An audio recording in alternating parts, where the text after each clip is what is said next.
Salud. Del Ministerio, sino de todas las organizaciones sociales que desde que empezamos a trabajar esto convocamos.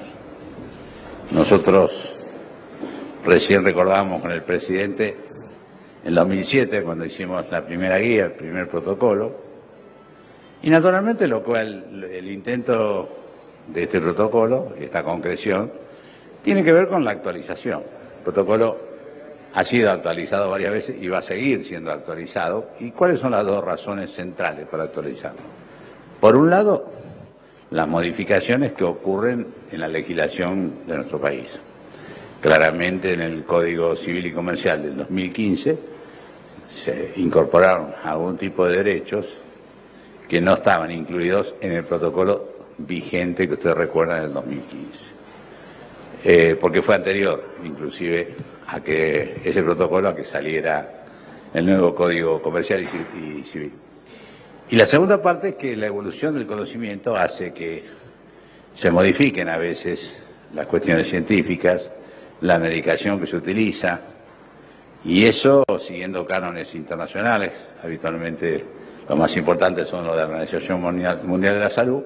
Eso está puesto claramente en este nuevo protocolo. El protocolo pretende, y vamos a trabajar con toda fuerza, que sea lo que es, una guía, como hoy la medicina moderna se utiliza para tratar cualquier tipo de patología, y mucho más alguna que está muy protegida por la ley, como en este caso la interrupción legal del embarazo. Entonces, esta guía de procedimientos, además de sistematizar y que en cualquier lugar de la Argentina, si se cumple de igual manera y con igualdad de derechos a cualquier habitante de nuestro país, también permite, lamentablemente en un tema que el combate contra el protocolo, que ha hecho, y son de público dominio, algunas provincias, la propia Nación Argentina, el propio presidente recientemente involucrado, han generado, además de una confusión, en algún punto una cierta intimidación sobre los profesionales que tienen que cumplir con la ley. Claramente en esto sí, nosotros queremos que esto sirva como lo que es, una guía de procedimiento que tengan todo el respaldo, todos los profesionales en cualquier lugar del país, con respecto a que están cumpliendo correctamente con la ley. Naturalmente, ustedes saben, en un país federal, mucho depende de que se adhieran o no las provincias. Yo confío que las provincias mayoritariamente se adhieran, ya hay muchas que están adheridas a los distintos protocolos de los tiempos, pero lamentablemente algunas provincias grandes, sobre todo Buenos Aires, que es muy determinante de lo que pasa en el país por su cantidad de habitantes y por su casuística, por ejemplo, no lo aprobaron al presupuesto. De manera tal que, bueno, iniciamos un camino, que es un camino de aplicación de la ley y que creemos que, sin perjuicio, que va a haber seguramente algunas organizaciones antiderechos que van a cuestionar. Claramente lo que estamos haciendo nosotros es dar un instrumento sanitario para que se cumplan no solo con la ley, sino con los derechos de las personas que lamentablemente están en una situación de interrupción legal del embarazo. Y a partir de ahí, bueno, estoy acá con parte del equipo técnico, a mi derecha está la que fue directora del programa y va a volver a ser directora del programa, y a mi izquierda están representantes, colegas míos de la Organización Civil que trabajaron desde el primer día en la construcción de los distintos protocolos y de la política vinculada a salud sexual y procreación responsable. Así que quedamos a lo que ustedes quieran preguntar. Hola, ministro, buenas tardes. Soy Silvina Brandimarte de Radio La Red. Quería saber cuándo entra en vigencia este protocolo, que podamos conocer algunos detalles de cuál es el contenido y qué pasa con aquellos médicos que siempre han querido llevar adelante y cumplir la ley, que en Argentina es normativa desde 1922, pero con aquellos otros que por allí son objetores de conciencia. ¿Cómo se va a hacer para compatibilizar todo este tipo de cuestiones? Gracias. Sí, ¿cómo está? Bueno, el protocolo tiene, si quiere le leo los capítulos como para no olvidarse, pero bueno, el protocolo rápidamente obviamente describe cuál es la situación del aborto en la Argentina y en el mundo, y por supuesto cómo se debe proceder desde el conocimiento informado, qué deben hacer los equipos de salud, cuál es el abordaje del equipo con respecto a este tipo de situaciones, cuál es la evaluación médica que se tiene que hacer, cuál es el procedimiento para la interrupción del embarazo, todo es bien técnico y bien sistematizado, y así sucesivamente, y después dice cuál es la bibliografía por la cual cada uno de este texto se valida. Con respecto, usted me preguntaba la objeción de conciencia. Obviamente somos respetuosos de la objeción de conciencia, pero no puede ser la objeción de conciencia una coartada institucional para que no se cumpla con la ley. Es decir, lo que establece la ley es que respeta la objeción de conciencia, pero no puede quedarse sin respuesta institucional, si es en el caso de una institución. Y eso es lo que queremos hacer. En realidad, sabemos que hay instituciones que colectivamente han intentado hacer esto y obviamente lo que plantea es lo que dice la ley, el que tienen que conseguir y permitir y hacer disponible para quien esté en esta situación que se cumpla con la ley. Así que me parece a mí que en verdad yo sé que algunos han hecho mucha objeción con esto, pero creo que inclusive está más moderado que el anterior protocolo, el que prácticamente no existió con respecto a cómo se ejercita esto. Pero vuelvo a decir, lo que nosotros no queremos es que esto, como van a querer tomar algunos, se convierta en un combate. Esto no es un combate, ni es una búsqueda de votos, ni es una decisión que se toma para ganar una elección. Esto claramente es cómo se ejercita un derecho y cómo se cumple con la ley. Ministro, acá, buenas tardes.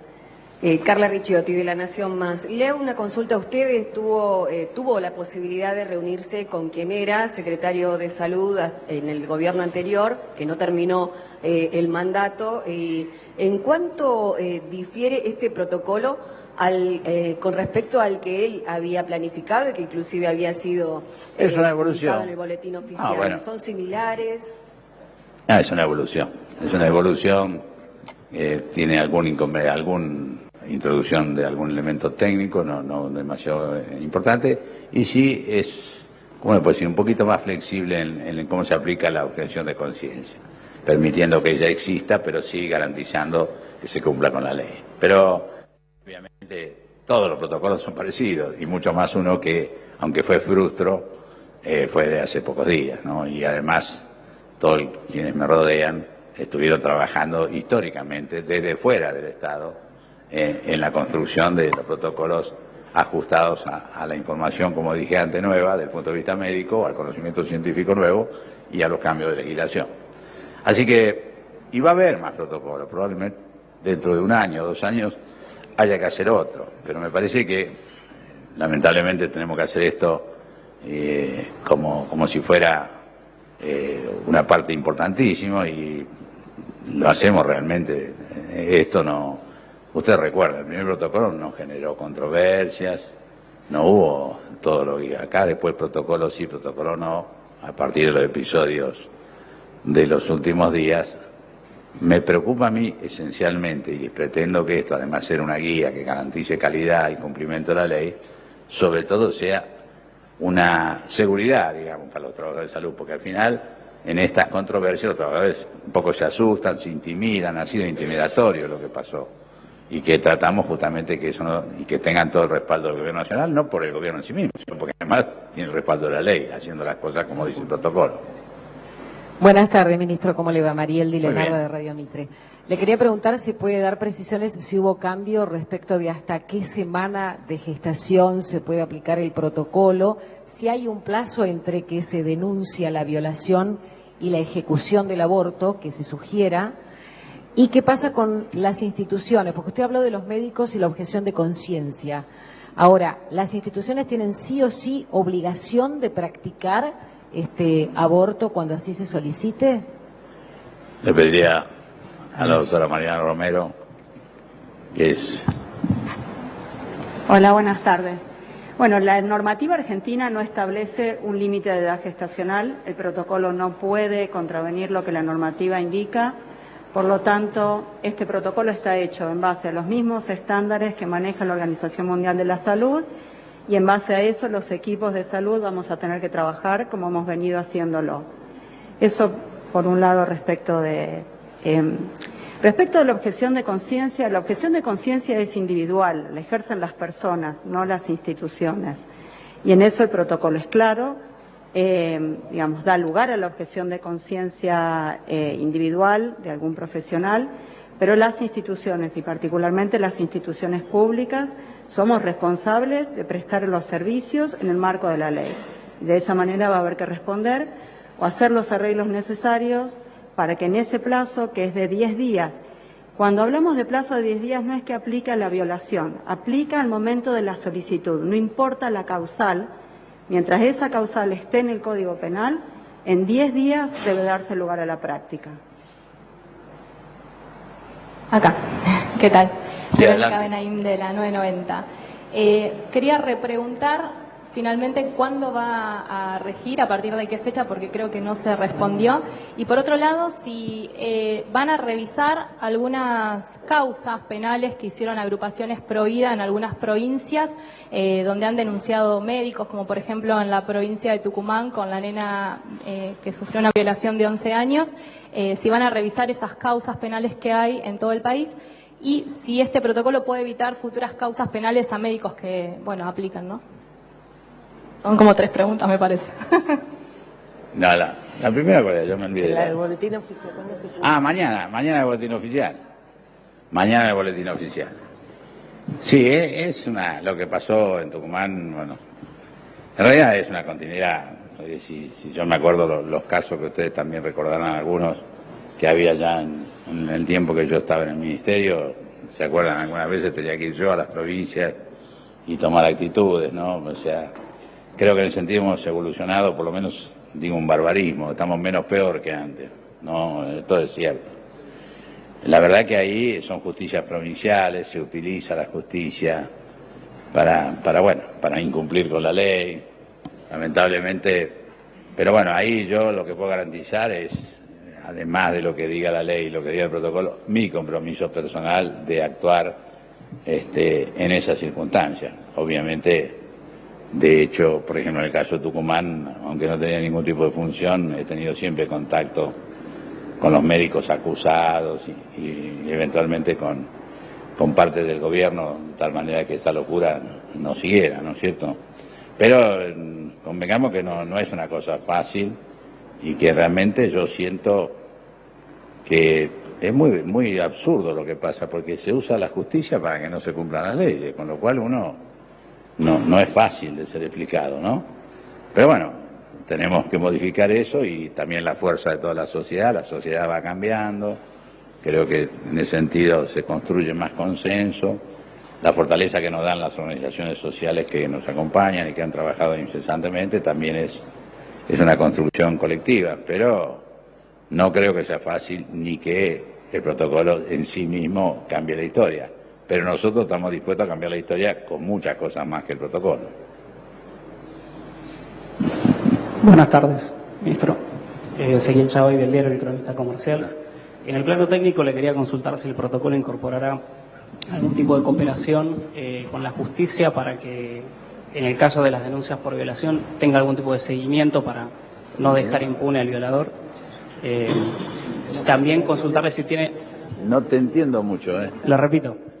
Si en el plano técnico, si el protocolo incorporará algún tipo de elemento de cooperación con la justicia para seguir en sede judicial en el caso de una denuncia contra un violador, y también se puede dar algún detalle de cómo se va a implementar o seguir la emergencia sanitaria, y en el plano político consultarle si ha tenido la oportunidad de volver a tocar con el presidente la posibilidad de que el año que viene se envíe un proyecto de legalización al Congreso. Gracias. Solo voy a responder la primera parte. La violación es un delito de instancia privada. Entonces, la persecución de ese delito va a depender de que la mujer decida o no hacer la denuncia. Esto no significa que la interrupción legal del embarazo al que esa mujer tiene derecho por haber firmado una declaración jurada donde dice que ese embarazo es producto de una violación, sufra algún tipo de dilación o demora, porque ella está en el proceso de decidir o no hacer la denuncia policial. Entonces, la cooperación con la justicia, la preservación del tejido, las pruebas que haya que tomar, va a depender de la decisión autónoma de esa mujer de hacer la denuncia y que eso siga el curso de causa, si es así como ella lo decide. Creo que preguntó algo de la emergencia sanitaria. A ninguno nos gusta declarar la emergencia, de hecho, yo hice una emergencia que todavía no fue levantada, en parte, o sea, lamentablemente el país no pudo superar. ¿Cuál es la situación que hay ahora? Por ejemplo, nosotros, el gobierno anterior, todos saben lo que pasó con vacunas, pero en realidad, además de otras cosas, hay una cosa dura, que es que ha comprado las vacunas. Las vacunas, muchas de ellas están desde junio, julio en aduana. Y como existen tasas de aduana específicas que son muy caras, no salieron de la aduana. Con lo cual es una locura, porque son vacunas públicas de uso público. El Estado, por un lado, las pagó en su mayor parte, pero el objetivo por el cual las compró, que es vacunar correctamente a la población, no se cumple por un parte del dinero que tenía que pagar el Estado y que no lo tiene que pagar. Por ejemplo, en la emergencia está eso, sacar las tasas que se vinculan con vacunas y de tal manera que no solo estén aplicables, sino que además no tengamos el inconveniente de que si bien tuvimos dinero para comprarla, no tengamos dinero para pagarla, para sacarla de aduana.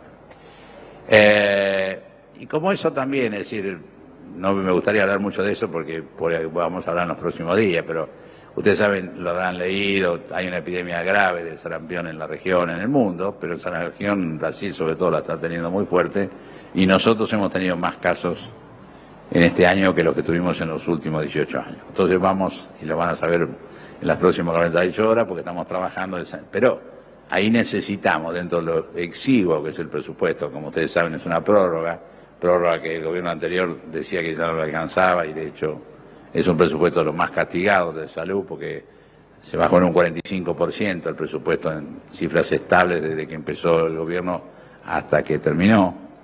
Entonces necesitamos las pocas monedas que quedan poder asignarlas según prioridades. Esta es otra de las razones de la parte de la emergencia sanitaria. Quiero decir con esto que en verdad por ahí escuché alguna crítica, no me parece constructiva, que dice que no, que queremos comprar. Habla Ginés González García en este detalle específico.